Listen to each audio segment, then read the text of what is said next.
What's going on YouTube? Pistol Pete here. Today I'm going to be going over my all-time favorite blade-shaped knife in my collection that I have so far of this style shape of blade. Absolutely loved it, fell in love with it, and as you can tell by the title in the picture, you can already see what it is. It's the same one from Inglourious Bastards, the Aldo Rain Bowie, but I like this blade shape even before that, 20 years prior to that movie coming out.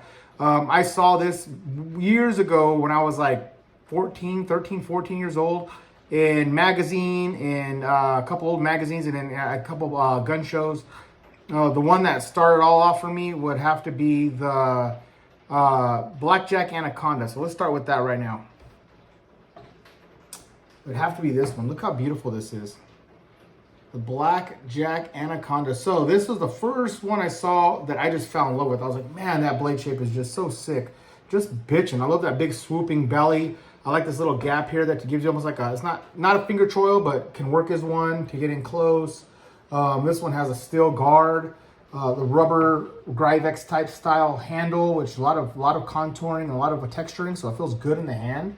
I mean, well balanced blade. You know, it's fairly thick. It's a little thicker than 3/16, but not too thick, so it's nice and nimble in the hand, fast. Just awesome. Oz 8 steel on this blade, and this thing holds a razor edge. All these are good. All these that I'm showing you are razor sharp. You know, just hair popping sharp. And this is the black. Hold it this way for you guys. The Blackjack Anaconda 2. Just beautiful. This was actually made in the late 80s, early 90s.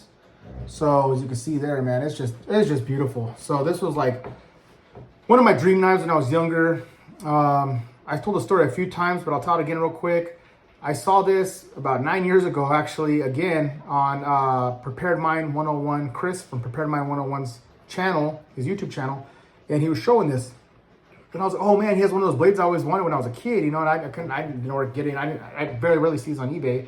So I was like, man, that's cool. That one's in mint condition. He was talking about how it's his baby, and he had kind of the same story I had. How he saw it when he was younger, and he loved it, and he finally found one in mint condition. He's not going to trade it or nothing like that. So about a year and a half ago, 2 years ago, I saw it on his Facebook. He had a Facebook knife sale on Facebook on his page, and he had this on there. So I hit him up and asked him, hey, how much do you want for that? You know, and he gave me a smoking deal. I mean, way cheaper than it's worth, you know. And then I've seen these once in a while on eBay, and mind you, they go for like $300 to $400 to $500 people want on eBay for these things. And they sell for that too, because I see them always gone. And I paid nowhere near that, nowhere near that. So well less than half of that. So he gave me a smoking deal on this blade, and it's perfect condition. Came with the leather sheath, the original sheath. Just bitching freaking knife. So that's the first one I have. The next one, same style, and this is another older one that, and again, I don't know which one came first, because I have people say this came out in the early 80s, mid 80s too. But again, I don't know if anyone stole whose design or if it's the same designer. They all shared this cut, but it's very similar. It's going to have to be the Smith & Wesson Big Bowie. Smith & Wesson. This is 440C steel. You can see here, very, very similar in style. Same thing, has that swedge here. Just awesome knife. This one here is the Smith & Wesson Big Bowie, they call it. So in here it just says hand-forged surgical China. So this one's made in China. So a little less quality. This other one was made in Japan. The first one I showed you, the Blackjack Anaconda, was made in Japan. But you could just see the quality difference in the blade and everything. This is just a step or two above this one. But this one went even back new for around $100. This one went new for like between 30 and 50 bucks. So it tells you it is more of a budget-friendly version, is this one here. But this sucker is razor sharp too. I mean, freaking razor blade. 440C handle. This one here though, the only complaint I have on this, and you guys know I'm not gonna go over everything, but it took me about 5 or 6 tries on eBay trying to get one without that jacked up handle. Every single one I had was cracks, all big, huge cracks across here, or on the sides here, or in these little grooves. Even this one is one of the best ones I found, and it's already starting to get a little slight crack there. You can see it. But that's nothing compared to the other ones I got. I mean, the other ones I got where you can almost see the metal tang from the crack being so big on the side here. A couple of same here, big old crack across here. So this is a flaw. Definitely flaw design is these wooden handles, because throughout the years they do not hold up, man. They break. So this one is strictly going to be a collector, because if you use this, you're going to have to redo the handles. You're just going to have to, you know, get new handles on it. But look at this blade shape though, just freaking beautiful, just bitching. Again, like that's why I love this style blade, just awesome. The next will have to be this one here. You can still pick up. These other two are hard to find. You can still get, you know, the Blackjack and this Smith & Wesson bowie. You can find them now and then on eBay. The Smith & Wesson, you could probably pick that up now and then for around 180 to 100 bucks for a good condition one. You can use ones you can find for still 50, 60 bucks. But mint in box like this one is about 100, 150 now and then comes up. You know, if you're lucky, you can find them. The even rarer one, the Blackjack Anaconda, that comes up every so often. And in this condition, brand new, again, you're talking 350 to 400 bucks if you're lucky to find it around that price for that style, that size, and everything. You know, so you can find them, and then that's around the price range. But this next one is my all-time favorite. If you follow my channel, you already know what I'm going to say.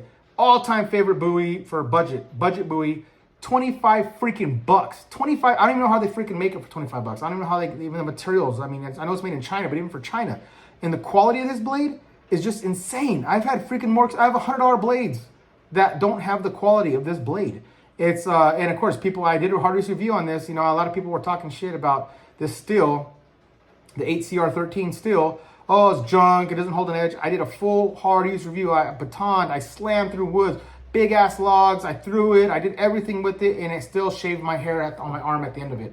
I mean, doing a full demo, and I even cut afterwards, and it's indestructible. It's one of those crazy knives for the money. For the money, you cannot beat. 25 bucks is the Blackjack, or I'm sorry, this one here is the Ruff Rider Black Mule Bowie. For 25 freaking bucks. Look at that. Almost a 1/4 inch thick. Razor sharp too. This one is just a razor blade as well. And it's just a freaking dynamo. It has this rubber handle here. And yes, it is full tang. I have another video where I took this off. It goes all the way back here and wraps all the way around. And the same thickness is here, is all the way here. So it's a hidden full tang. And it's a reduced tang because it does get skinnier, but it's not a stick tang. It's a reduced tang. So it just gets skinnier and goes all the way back to the edge here. But it is a full freaking tang. Just badass. I mean, this blade, I did 2 or 3 different reviews on this just because I love it so much. And I kept getting so much hate on this knife about being junk, about being cheap, about being pot metal, about, oh, that's not going to hold the edge.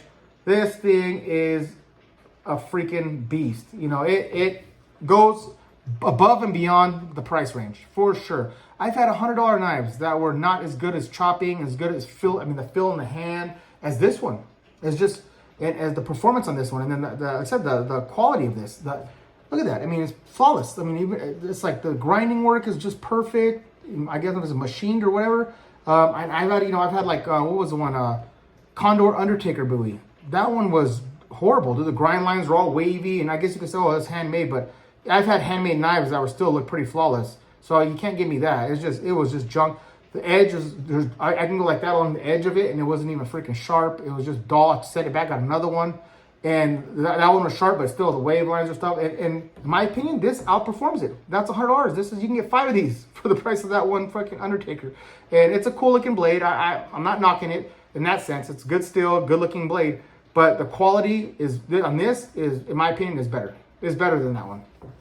You know, go back and check out my hard use review on this, and you can see for yourself.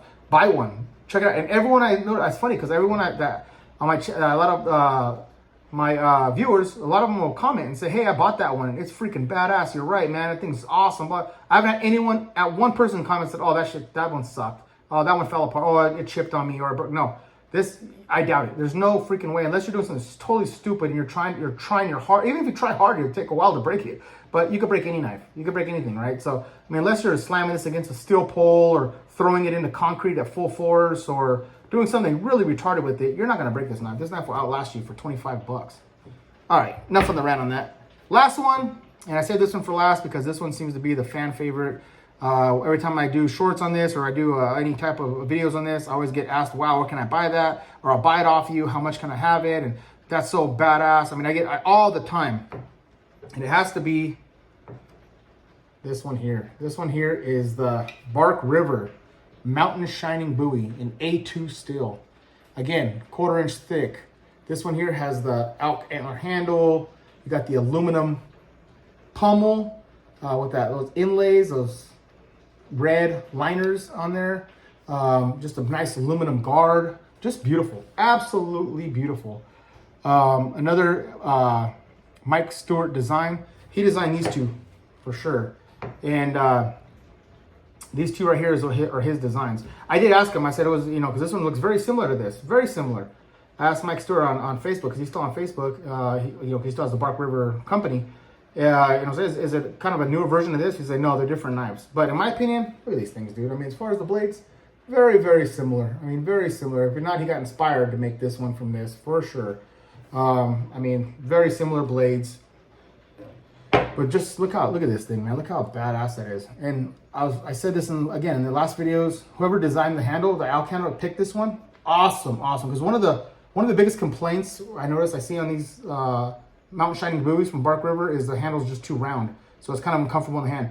But when you get an elk antler like this, look how it contours to the hand. I mean, it fits in there perfectly. I mean, it just squeezes my hand, and you get all the ridges from the actual antler kind of grip in your fingers, and it just melts into your hand just so perfectly. So whoever picked that did an awesome job. I mean, it feels like it's meant for heavy use. I mean, it's just badass.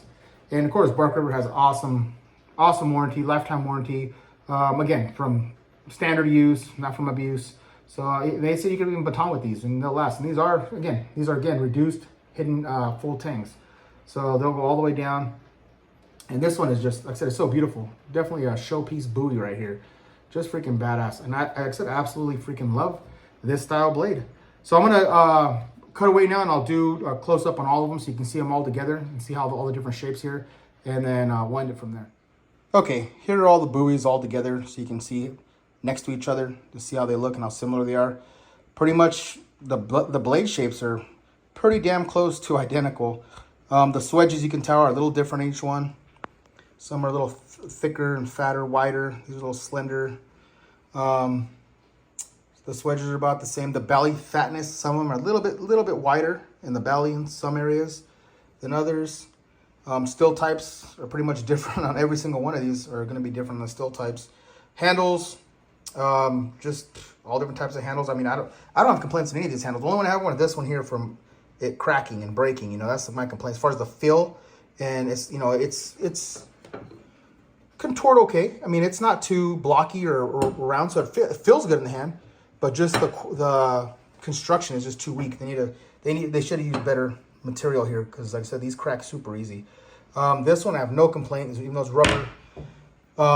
No complaint. The only thing I would say, but again, it probably raised the price for 25 bucks. Again, you can't beat it for that price. But putting a steel guard like these ones here, aluminum or steel guard would have been nice on this. But maybe it would have dropped, maybe bumped it up to $35, which I'd have been willing to pay because it's freaking an awesome knife. This handle is just absolutely beautiful from the Bark River. Love it, love it. And of course, the original Blackjack Anaconda. Just all of these are just awesome, awesome knives. One of these days I'll get a replica Aldo Rain. I almost bought one on eBay. They had one and I didn't get it because a lot of those they're handmade and hand built, and they're made in Pakistan. So when it comes to Pakistan blades, I'm a little leery. I know there's some good ones out there. Like I said, I know some of the Timber Rattlers surprised me, and they held up really, really well to use. But some of these other ones, I don't know. I've had other Pakistani blades that were just junk, fell apart on me. But all these here are tried, true, tested. Even this one for the blade, the handle is kind of junk, but the blade, everyone says it. That 440C holds up great. The people that chop with it for years use it as their everyday field knife, and it holds up really well and holds a decent edge. But all these are quality. All these, if you're into that style blade like I am, if you're in love with it like I am, you can't go wrong with any of these. You'll love any one of these, and I highly recommend that $25 one. You can get those, I think, at Smoky Mountain Knife Works, or what's the other one? There's a few other places you can get that pretty damn cheap. I mean, they're all around the 25 bucks. So, all right, guys. Hope you enjoyed this video, and until next knife, gun, or whatever.